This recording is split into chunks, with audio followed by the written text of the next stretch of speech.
Hi mga kaparm, may magic closing si Miss Market today. Green candle at above 6,900 level na siya. Confirm natin bukas kung magiging positive na yung sentiment natin kay Miss Market. Check natin yung mga gainers natin today at tingnan na din natin ang ating top 5 picks para bukas. Tara guys, mag-chart na tayo. This is Farm Boss and welcome to my YouTube channel.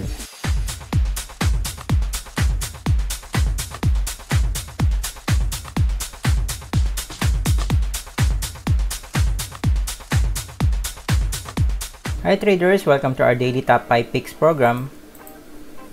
Disclaimer, guys, supportahan natin ang ating channel sa pamamagitan ng pag-subscribe. Pindutin nyo lang po yung subscribe button, pag-comment at pag-like ng ating video. Salamat po. Buying signals and stock screening, gumawa tayo ng video dyan. Ito yung itsura nya. Pakihanap na lang po dun sa ating tutorial playlist. In-explain ko dyan yung ating buying signals at kung paano ilalagay yung mga na-screen nating stocks sa isang spreadsheet. Gainers, dalawang gainers natin kanina, si FLI at si Dabin. Check natin si FLI.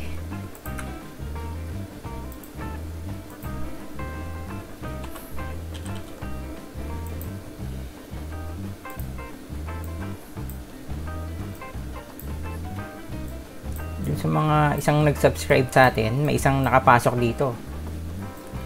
Pamaganda yung breakout ni FNI, kaso nga lang nag-doji yung candle niya. So ito, doji candle, decision siya. Hindi mo alam kung bababa or tataas. So naglalaban pa din yung bull tsaka yung bear dito. Pero makikita nyo dito sa kanyang volume, so daming bumibili. Very significant yung volume niya, dalawang araw na. And yung ating RSI nasa 66. So maliit yung RSI natin. Kaya hindi tayo dapat nagpo-full allocation pag ganito yung RSI. Breakout level niya 1.19, bibili ka 1.20. O maganda yung breakout niya. Hindi masyadong malayo dun sa kanyang breakout level. 1.69% yung gain ni FLI kanina. TP natin 1.28. So dito natin kukuhain. Sa resistance dito sa area na to, and then support nitong candle na to. Possible gain natin 7.27%. Cut loss natin, so same pa din yung cut loss natin. Pag bumalik sa box, pwede ka na mag-cut loss. Pwede ka na mag-cut loss. Or, kung gusto mo, hintayin mo na lang itong maximum cut loss natin na 4%. 1.16. So, yan. Congrats sa mga nakapasok kanina dito. Hindi ka pa man gain, pero kung may future naman to si FLI kasi malaki yung kanyang volume. Dalawang araw na. Okay. Next natin, gainers. Si Dabin.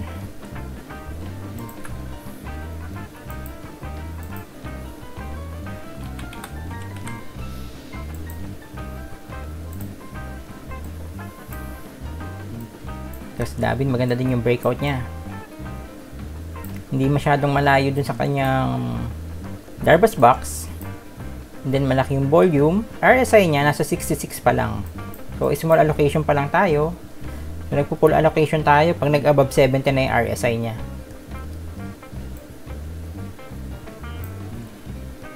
Breakout level niya 6.45. Buy tayo after niya mag-breakout 6.46.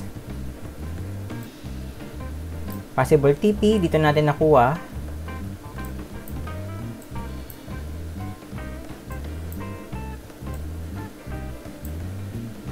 Possible gain 10%. Cut loss natin, ilang percent si Dabin kanina? 3.57%. So ang cut loss natin dito kay Dabin pag bumalik siya sa box. Kasi nasa 3% na yung ano niya, nasa 3% na yung gain niya ngayon. Pag bumalik sa box to, parang loss ka na ng 4%. Okay, yan si Dabin. So good luck bukas sa may mga hawak nitong mga nag-breakout nating stocks. Meron din tayong mga FYIO stocks na galaw kanina. Si Converge.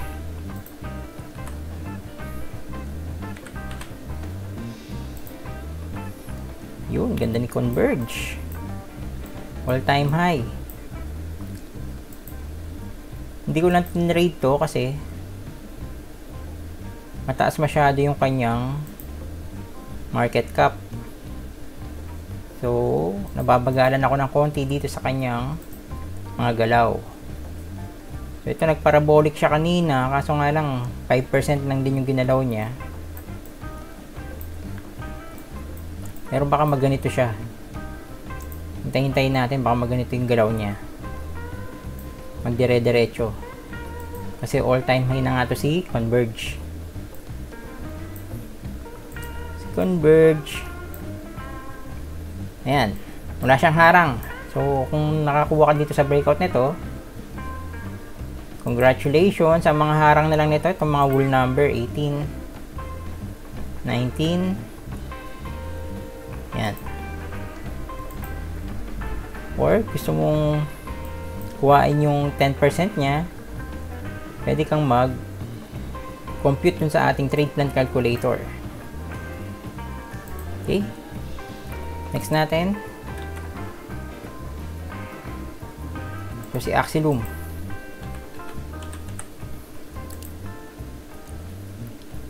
Dun sa binabantayan nating box,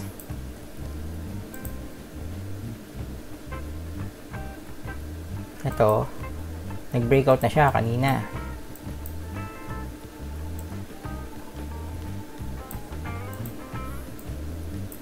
So, ang lakas ng breakout niya, 7%. Tingin ko may continuation pa to bukas, pero ang babantayan natin, ito ng big box. Ito yung magiging parang resistance niya. 3.85. So, yan. Okay. Mukhang may momentum na si Axilum. Pero hindi ko siya papansinin hanggat di siya nag-breakout dito sa malaking box. Dito, hindi ko siya binantayan kahit na meron tayong plan dito. Kasi nga, di ba, discuss natin kahapon, dami siyang dadaan ng resistance eh. Pero ito nadaanan niya na. Ito nadaanan niya, itong gap na to. Oops, hindi pa pala. So ito, nirespect niya tong area dito. Doon siya uminto. Tapos meron pa dito, meron pa dito. So kung ako, ito, kay Axilum, hintayin ko na siya dito sa taas. Diyan siya mag-breakout. So yun yung ating mga gainers kanina. Doon na tayo sa ating top 5 picks para bukas, Friday, February 5. Dito, LTG, DWC, GEO, tsaka si PA. So si dito muna, breakout. Candidate for breakout natin, si dito.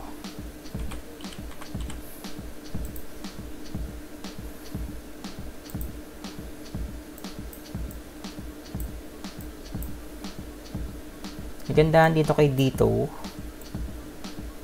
kahit nag red candle tong isa niya, kung body to body ang pag-uusapan natin or ang kukuhain nating area, body to body, gumawa siya ng higher high. So tataas yung ating box. Kung week to week naman, nagkaroon siya ng lower high. Baguhin natin yung box. Testang natin ng konti. Ito na yung kanyang breakout level. 14.20. Bibili tayo 14.22.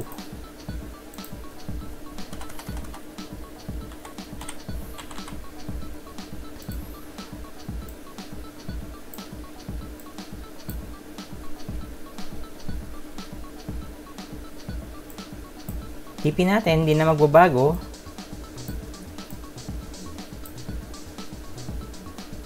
Babaguhin na lang natin yung ating possible gain, 19%.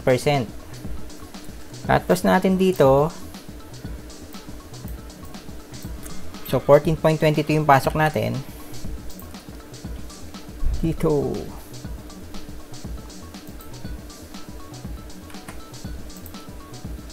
14.22, 13.78, 78. Yan.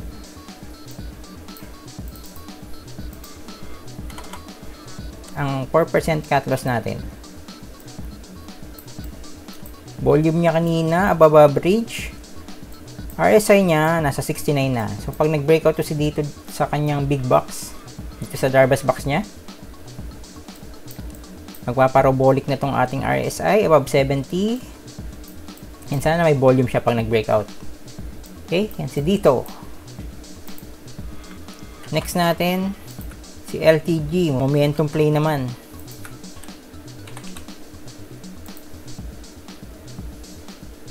Yun, may pag-breakout si LTG.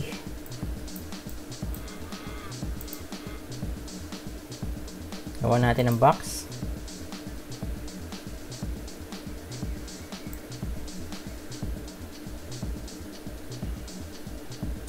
Naninibago ako dito ngayon sa Darvas box ko.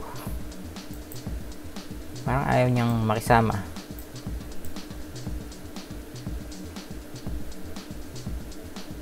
Yan. Okay.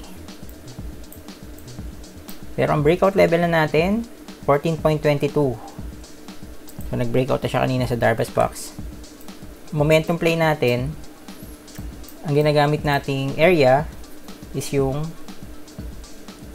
itong peak ng body niya. Or pwede nyo din gamitin tong 52-week high niya. Gagamitin natin yung 52-week high niya.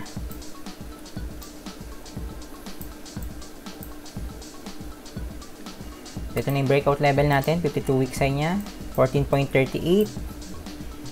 Buy tayo after niya mag-breakout, 14.40.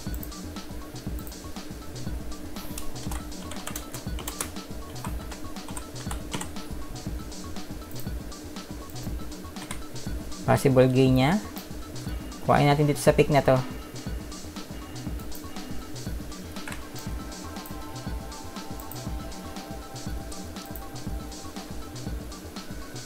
%. So, tingnan nyo na lang yung inyong appetite kung okay na sa inyo yung ganyang gain.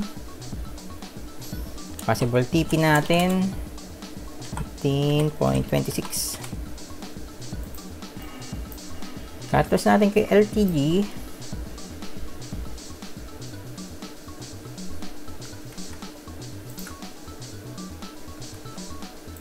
Entry natin 14.40.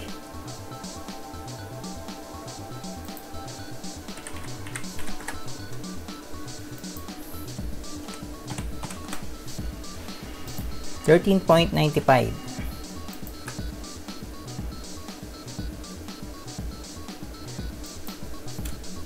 % cut loss.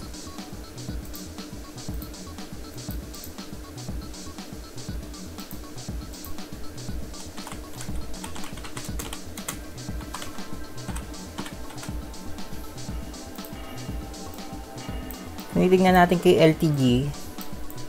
Nung last time na nag-breakout siya sa mahabang consolidation, check natin guys ha. Ito, mahabang consolidation niya.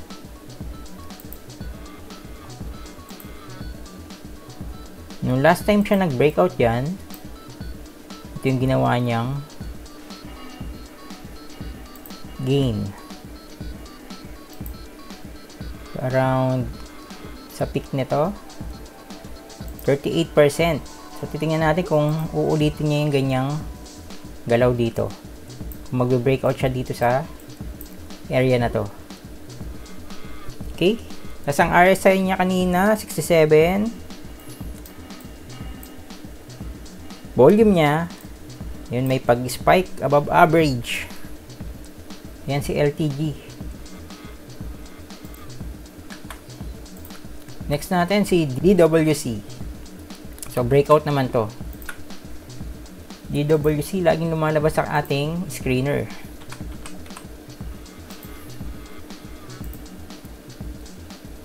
Kasi pa all-time high na siya. Yun. Kaso konti pa lang yung participant, pero nag-above average naman yung volume niya. RSI niya nasa 65. So, ito yung plan natin kay DWC. Tsaka si DWC pala, malapit na ito mag all-time high. Kaya siguro may mga nagbabantay-bantay na din dito. Ito yung plan natin kay DWC. Breakout level niya, 4.30. TP natin. So, all-time high to. Kaya, itong TP natin, kinuha natin sa ating trade plan calculator, 10%. TP is 4.80. Cut loss natin, 4.18. 4% cut loss. Volume niya kanina, above average. RSI niya nasa 65. Bantayan natin to si DWC, all-time high. Okay. Next natin, si Geo Sing naman.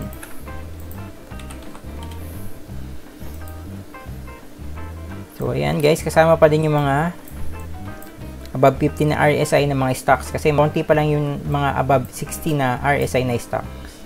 So, screening natin, above 50 lang yung pinukuha natin ngayon.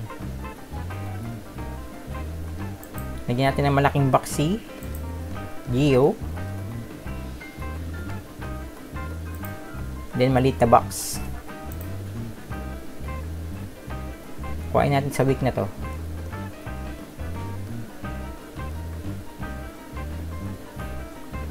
Guys, pasensya na. Hindi ko alam kung ba't parang naglolo ko yung aking Darbas box. Ayan. So, ayan yung ating Farm Boss Swing box. Breakout level natin 0.4050. Bibili tayo 0.41. After niya mag-breakout,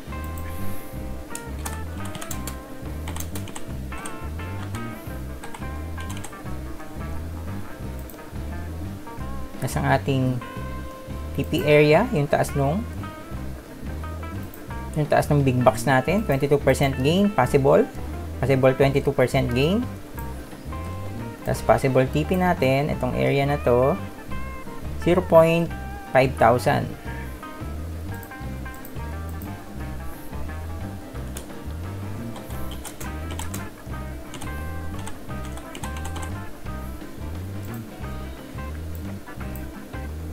Ito yung ating possible TP area. Cut loss natin 0.41.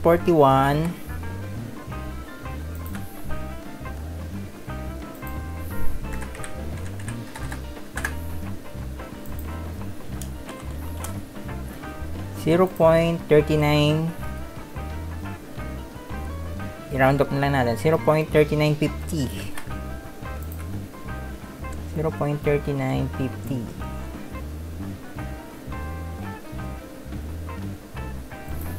So, yung breakout natin, tsaka yung cut loss, malapit lang.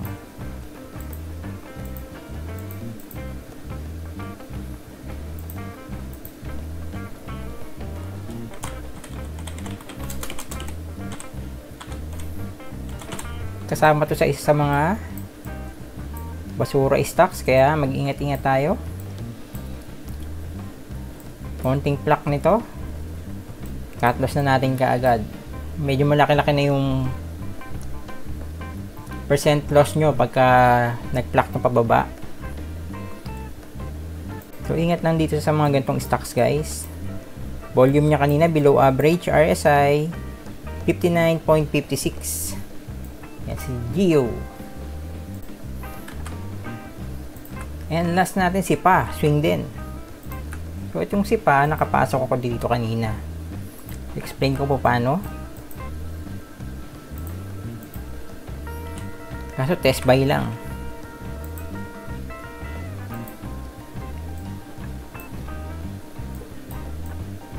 So, ito na yung dati nating plan K Pa. Nag-breakout na siya. Kaso nga lang, bumalik siya. Kaso hindi na siya bumaba uli dun sa kanyang, sa ating Farm Boss Swing Box. Hindi na siya bumalik dyan.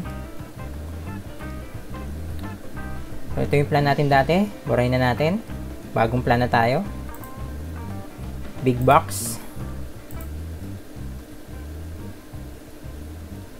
Tapos yung ating Farm Boss swing box.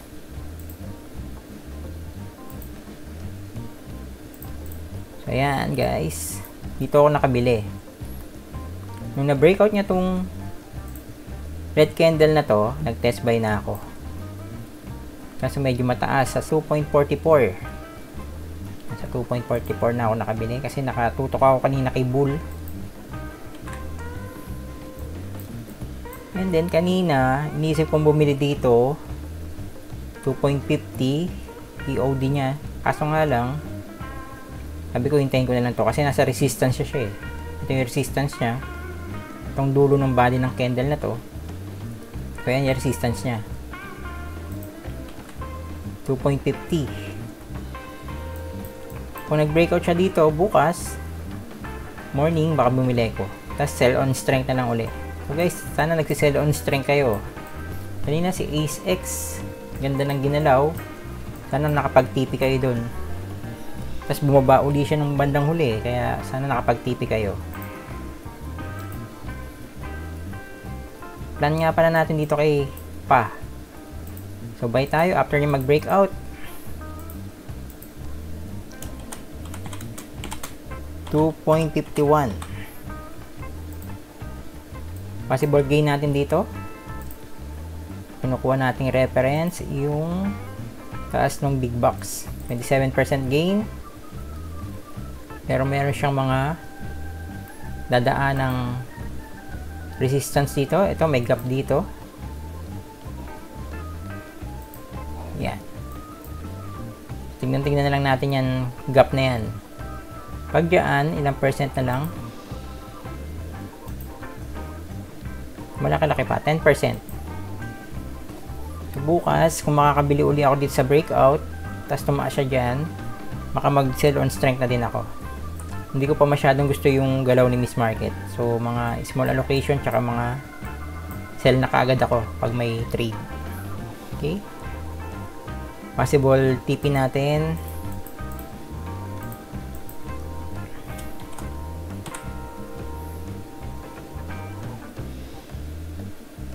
$3.21.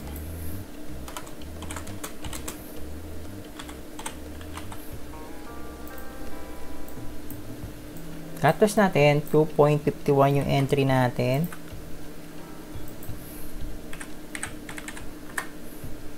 $2.43.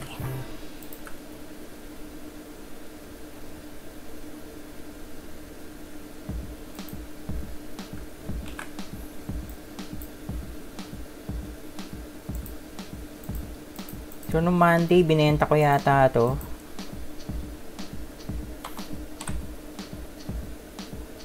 $43.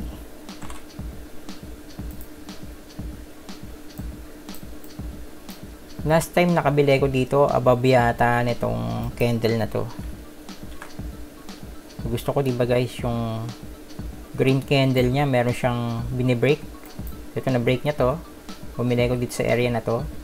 Tapos nag-sell on strength lang din ako. 1% yan.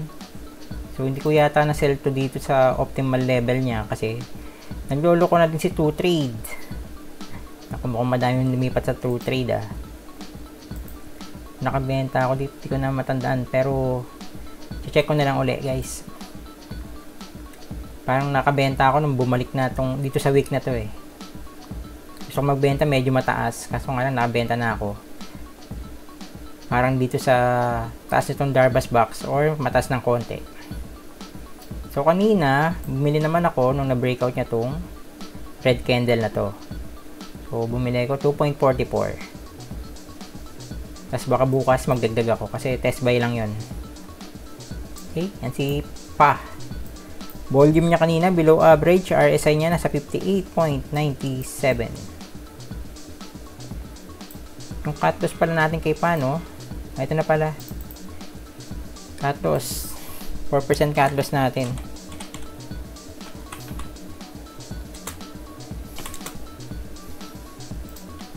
As much as possible, sinusunod ko yung aking trade plan. So, kanina, natitempt na akong bumili dito sa 2.50. Kasi daming nakapila. Or kung malakas yung ano niya, yung momentum niya kanina. So, natitempt na akong bumili dito. Kaso nga lang, hintayin ko na lang bukas. Kung mag-gap up siya, okay lang, meron na akong position dito. Baka bibili na lang ako. Huwag na masyadong gap up na gap up. Bibili ko sa open. Tas, mga 30 minutes, bago mag-settle yung price niya, bago mag-first dip to, kasi usually ganun nangyari. Nag-gap up, tataas, may first dip na medyo mababa to. Steep. Sana makabenta. Ang goal natin, makakabenta tayo dito sa banda dito. Dun sa taas niya. Bago mag-dip. Okay? Yun ang titingnan ko bukas. So, kanina nagawa ko kay A section eh. Check natin. Ito na yung ating top 5 picks. So, wala tayong FIIO stocks today. Check na lang natin yung aking AceX. Yung trade ko kay AceX. Tingnan lang natin yung drawing. AceX. Ito. So, 22% gain, small allocation. So, nangyari, dito ako bumili. EOD kahapon. Around 12:45. Ay, hindi. Around 12:35 hanggang 12:40. Ito. Buy ako. Level niyan. So, average ko 18.15. So, dito.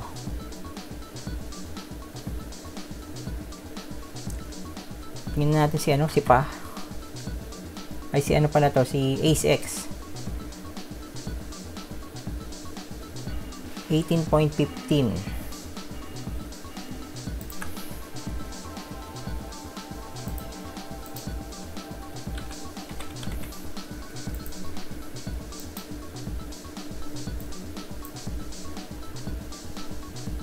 So, nakabili ko dito na. So, guys, kahit malaki na yung ginain nito, bumibili pa din ako pag nag-breakout sa Darvas box. Makikita mo may momentum. So, yun yung try yung i-achieve yung paano makakapil ng momentum. So, ilang percent na yan bago ako nakabili? 18.15 dito. 25% na. So, ang indication ko for momentum, ito nga, Darvas box breakout. And yung RSI niya hindi naman umabot. Kaya, maliit na allocation lang din nilagay natin dito. So, ayan. 18.15, bumili ko. Then, hanggang nag-close na siya dyan. Dito sa 19.30, nag-close na siya. Tapos kanina, expected na yung gap up kasi nga malakas yung momentum nito kahapon. Gap up siya. Hindi tayo nakabenta dito. Kasi tinitingnan pa natin kung magra-run up pa siya uli o gagawa siya ng higher high. So ito, bumaba siya. Gumawa siya ng higher low. Dito, gumawa siya ng higher low. So meron pa akong pag-asa. Kaso nag-lower high siya dito. And then pagbaba niya uli, nagbenta na ako. Sold dito mga 9.9 bago mag 10 benta na ako. So ito yung benta ko sa kanya 22.35 22% gain. Yan. So ito yung sinasabi ko sa inyo guys, bumibili akong EOD, nagbebenta akong market open. Kailangan tingnan natin chart. So ito, dito ako bumili, EOD, breakout. Kailangan breakout guys. Breakout talaga ako bumibili. Breakout. And then kinabukasan, pagka volatile yung market, madaming bumibili, sell on strength. Ayan, sell on strength. Kailangan kasi hintayin din natin, baka tumaas pa siya. Pero ito, nakita natin, 1 minute chart pala to guys 1 minute. Nag-higher low siya dito, nag-higher low, kaso nga lang, Ito, nag-lower high na siya. Lower high. Pagkaangat uli, nag-settle yung price dito ng konti, nagbenta na ako. Okay, yan. Si Bull din, ganun din. Kanina, nakabili din ako dito kay Bull. Sa breakout level din. So guys, kaya ayoko talagang bumili ng hindi nagbe-breakout kasi kita nyo dito, bumabalik. Kasi ito, naghihintay ka. Kunyari, bibili ka dito sa candle na to. In-expect mo magbe-breakout. Ayan, nag-breakout siya dito kasi bumalik. Ito, ang ginawa ko kanina, nag-breakout to eh. Unang breakout niya, bumili na ako. Kaso test buy lang. Morning yata to. Ay, ito pala guys, gagawin ko siya ng trades diary na video. Itong yung kahapon, si Ma, yung quick trade, 30 minutes trade. Ito si Bull. Kung mag-materialize yung plano ko dito bukas, sell on strength uli, ilalagay ko dito sa video. Hindi ko lang kung kung ilalagay ko kasi hindi ko na matandaan kung paano ginawa ko doon. And then AceX, may video din nun paano ako nagbenta. Actual benta yun, live. Kasi to, kanina nag-breakout siya, nakabili ko 2.23. So, test buy lang. 2.23. And then, nag-pull back siya. Pull back dito sa area na to. Tapos, nakikita ko nagsisettle na yung price niya. Bumili uli ako. 2.21. Yeah, 2.21. So, breakout pa din, guys. Tapos, EOD, bumaba pa siya ng konti. Kita ko nagsisettle pa din yung price niya. Hindi bumababa dito sa box. Bumili na uli ako. 2.19. Ang aking average, 2.21 something. Ganun. So, lalagay ko sa video bukas. Or sa Saturday. Saturday ko gagawin to. Si Ma, yung quick trade doon, 30 minutes. Tapos si Pa din, yung si Pa pala, yung swing natin kanina, di ba? Nag-test buy na ako dun nung engulf siya dun sa red candle. So kung breakout siya dun sa Farm Boss swing box natin, baka bibili uli ako. Then tingnan natin kung sell on strength or hintayin ko hanggang bukas. Nalagay natin sa trades diary dun. So yan guys, kita nyo, bibili ko sa mga breakouts. And then yung momentum kasi yun eh. Tama, momentum yung match. Tingnan natin sa pag ginawa ko na yung video. Okay? Yan muna guys. Quote na tayo. We must be willing to see things as they are rather than as we hope, wish, or expect. So, ayan guys yung tinitignan natin. Kay Bull. Kailangan daw.